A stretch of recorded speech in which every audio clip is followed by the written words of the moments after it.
Bismillahirrahmanirrahim. Ya, contohnya di masjid saja, terutama bagi ibu-ibu ya. Saya katakan kajian di mana saja boleh ya. Tentu yang paling afdal di mana? Di masjid, rumah Allah. Tidaklah satu kaum duduk di rumah Allah membaca ayat Allah kecuali turun bagi mereka ketenangan dan banyak keutamaannya, terutama bagi laki-laki. Tapi untuk wanita asalnya lebih baik di rumah. Kenapa Allah berfirman wa qarna fi buyutikunna?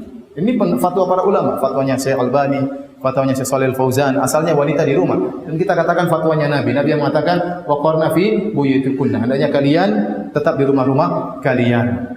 Ya, kata Nabi SAW, wa buyutuhunna khairun lahun. Rumah lebih baik bagi mereka. Ya, mereka tidak di rumah lebih baik ya. Kemudian tidak dilihat oleh banyak orang ya.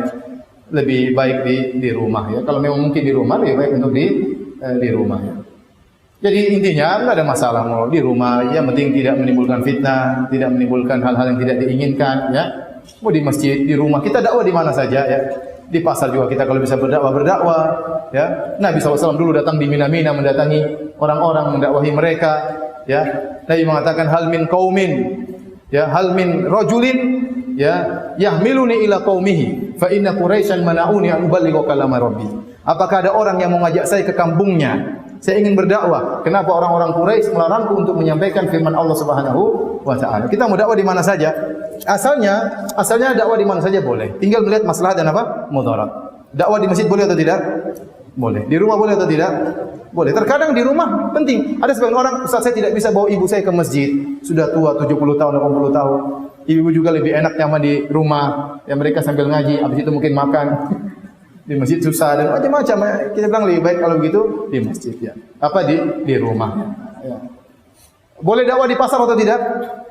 Boleh. Nabi dulu dakwah di mana-mana. Pergi ke pasar berdakwah. Boleh dakwah di gunung boleh atau tidak? Boleh kalau ada yang didakwahi. Boleh dakwah di pantai boleh. Boleh dakwah di pantai. Boleh dakwah di hotel? Boleh, tidak ada masalah dakwah di mana saja. Yang penting tidak menimbulkan apa? Kemudaratan. Hukum asalnya boleh, tinggal menimbang maslahat dan mudarat. Maka harap seperti ini tidak usah dipermasalahkan terlalu panjang lebar. Karena terkadang sebagian hal perkara sepele dipermasalahkan. Contoh, ngapain ngaji-kaji tematik terus? Ini kita tematik atau kajian kitab? Ini tematik atau kajian kitab sekarang? Tematik. Semuanya penting, tematik penting, kajian kitab juga penting. Saya kalau tinggal di mana? Di Makassar mungkin saya kajian kitab. Saya di Jakarta tiap hari kajian kitab. Tiap hari kajian kitab. Tapi kalau kesini kan ya kajian kitabnya besok baru apa? Sirah Nabi. Yang lainnya enggak mungkin. Ya, maksudnya kajian kitab penting, tematik juga penting. Lagi pula Nabi SAW selalu tematik, tidak pernah kajian kitab. Nabi selalu tematik kan? Ada masalah Nabi kasih tematik, ada masalah kasih tematik. Jadi enggak usah permasalahan gitu, gara-gara gitu kecil-kecilnya ribut, di sini ribut. Hobinya kok ribut itu? Ya bilang semuanya penting, mungkin frekuensinya dikurangi. Itu kan bagus perkataan kayak gitu. Apa lebih baiknya frekuensi tematik dikurangi agar semakin peningkatan? Iya, kalau gitu bagus diskusi. Tapi ngapain tematik terus? Itu enggak benar seperti itu. Akhirnya meremehkan tematik, padahal tematik juga penting untuk menarik orang untuk datang. Orang datang, apa ini kajian kitab apa? Enggak mau ikut pengajian.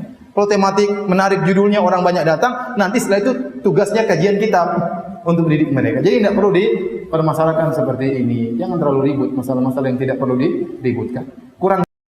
Alhamdulillahi Rabbil Alamin.